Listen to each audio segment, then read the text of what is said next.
एक बार की बात है। एक गांव में एक परिवार रहता था। उस परिवार में एक आदमी और एक औरत रहती थी। आदमी का नाम मुकुट और औरत का नाम माला था। मुकुट अपने परिवार को पालने के लिए एक जंगल में दिन भर लकड़ी काट कर गाँव में बेचता था।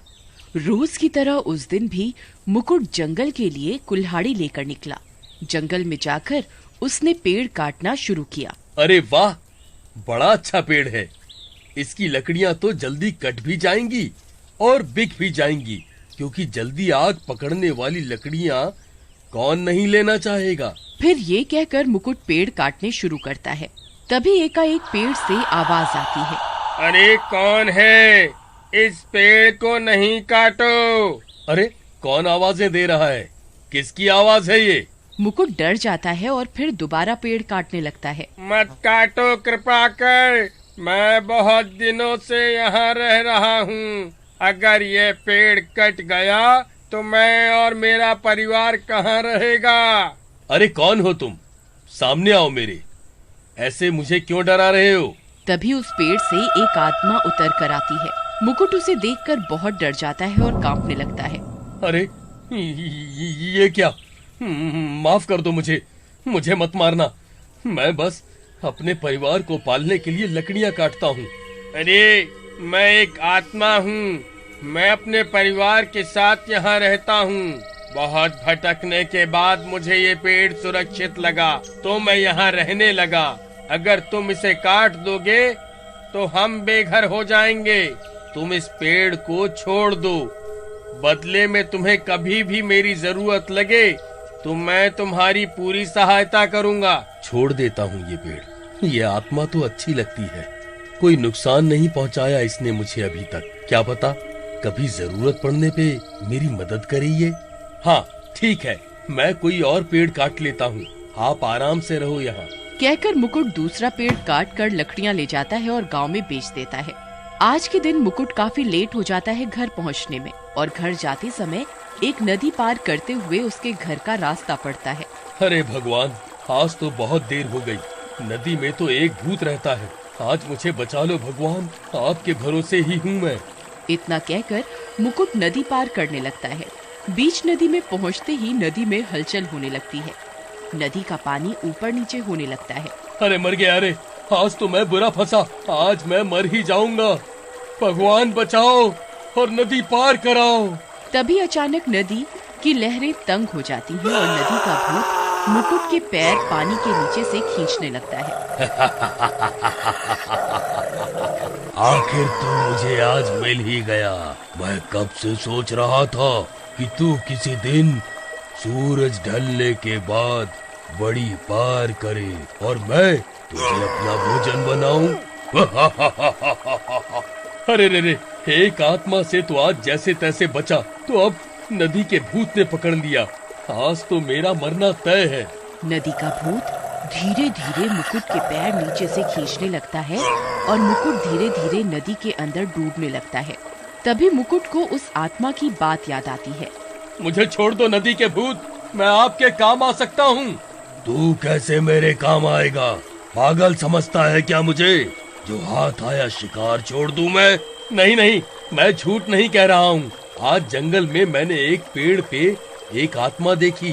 वो आदमी की आत्मा कह रही थी कि उसके जितना शक्तिशाली कोई नहीं है। पूरे जहां में कोई उसका मुकाबला नहीं कर सकता। ये सुनकर नदी के भूत को गुस्सा आता है और वह मुकुट से उस आत्मा के बारे में पूछने लगता है। अच्छा, कौन है ऐसा जो मुझसे भी ज्यादा ताकतवर है? मैं सबसे ज्यादा शक्तिशाली हूँ। हाँ भूत जी, मैंने भी यही कहा उस आत्मा से कि हमारे नदी में जो भूत जी रहते हैं वे सर्वशक्तिमान हैं। उनका मुकाबला कोई नहीं कर सकता। पर वो कहने लगी कि अगर हिम्मत हो तो मेरे सामने आए नदी का भूत, मैं उसे सबक सिखाऊंगी। इतना सुनकर नदी का भूत गुस्से में आग बबूला हो उठा और गुस्से में बोला, अच्छा, लेके चल मुझे उस आत्मा के पास। इतनी हिम्मत उसकी जो मुझे ललकारे। आज मैं सबसे पहले उसकी अकल ठिकाने लगाऊंगा, फिर तुझे खाऊंगा। मुकुट तो चाहता ही यही था कि किसी तरह मुकुट नदी से बाहर निकल पाए। है भूत जी, चलिए मैं आपको उसके पास जंगल में लेके चलता हूँ। भूत जी, आप मेरे पीछे पीछे आओ, वरना वो आत्मा जान जाएगी कि आप मेरे साथ हो तो बचकर भाग जाएगी। तुम सही कहते हो, चलो तुम आगे आगे चलो और उस आत्मा को पेड़ से नीचे उतारो पहले। फिर मुकुट जल्दी जल्दी भागकर उस पेड़ वाली आत्मा के पास जाता है और कहता है, अरे पेड़ वाली आत्मा जी, कृपया प्रकट हो। कौन है जो मुझे इस समय बुला रहा है? जी मैं हूँ। आज सुबह मैं पेड़ काटने आया था और आपसे बात हुई थी कि आप पेड़ के बदले में मेरी मदद करेंगे। हाँ हाँ बिल्कुल, बताओ क्या हुआ? आत्मा जी, बात ये है कि आज लकड़ी बेचने के बाद मैं अपने घर जाने में लेट हो गया और घर जाने के लिए मुझे एक नदी पार करनी पड़ती है। उस नदी में एक भूत रहता है जिसकी ताकत नदी में ही काम करती है, इसलिए वो सिर्फ नदी में ही शिकार करता है, वो भी सूरज ढलने के बाद जब उसकी ताकत बढ़ जाती है। तो आज उसने मुझे बीच नदी में पकड़ लिया और मुझे मारने वाला था। तो मैंने आपका नाम लेकर उससे लड़ने के लिए यहाँ ले आया, खुद को बचाने के लिए। अब आप मेरी मदद करो, वरना वह नदी का भूत मुझे मार डालेगा। तुम बेफिक्र रहो, मैं समझ गया मुझे क्या करना है। तुम बस उसे यहाँ ले आओ। मुकुट भागकर जाता है और नदी के भूत को बोलता है कि उसने आत्मा को पेड़ के नीचे बहलाकर उतार लिया है। नदी का भूत गुस्से में लड़ने के लिए पेड़ की आत्मा के सामने जाकर उसे चेतावनी देता है। ए आत्मा, क्या कह रही थी कि तू सर्वशक्तिमान है? आजा, लड़ मुझसे। क्यों नहीं, मैं ही सर्वशक्तिमान हूँ, मेरे सामने कोई नहीं टिक सकता। फिर वे दोनों आत्मा और भूत लड़ने के लिए आगे बढ़ते हैं। तभी नदी का भूत कुछ हिचकिचाता है। क्यों रे भूत, क्या हुआ? आना लड़ा के। नदी का भूत हमला करने के लिए बढ़ता है पर कमजोरी महसूस करता है। ये मुझे क्या हुआ? मेरी ताकत काम क्यों नहीं कर रही? आत्मा तभी भूत पर हमला कर देती है। तभी उस आत्मा का परिवार भी पेड़ से नीचे आ जाता है और नदी के भूत को घेर लेता है। अब तू क्या करेगा भूत? देख मेरा परिवार कितना बड़ा है। भूत उन सब आत्माओं को देखकर डर जाता है। मुकुट, ये तूने ठीक नहीं किया। तूने मेरे साथ छल किया है। देखो नदी के भूत, सब आत्माएं और भूत तुम्हारी तरह बुरे नहीं होते।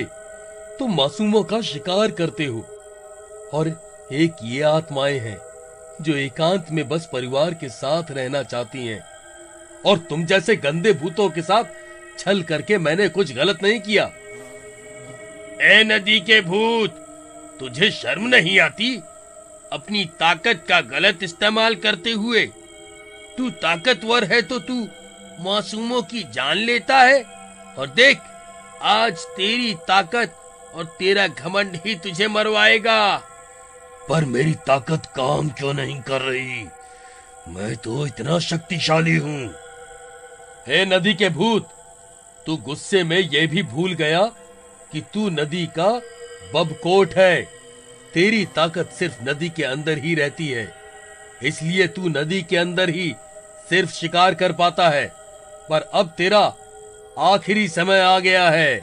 सारी आत्माएं उस नदी के भूत को चारों ओर से घेर लेती हैं और मार देती हैं, और इस तरह उस नदी को भी उस भूत से छुटकारा मिल जाता है।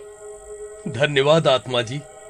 अगर सभी आत्माएं आपकी तरह हो जाएं, तो कभी किसी को किसी से डर ना लगे। मैं गांव जाके सबको बताऊंगा कि इस पेड़ को सुरक्षित कर दिया जाए, जिससे आप अपने परिवार के साथ आराम से रह सकें। और ये कहकर मुकुट अपने घर चला जाता है।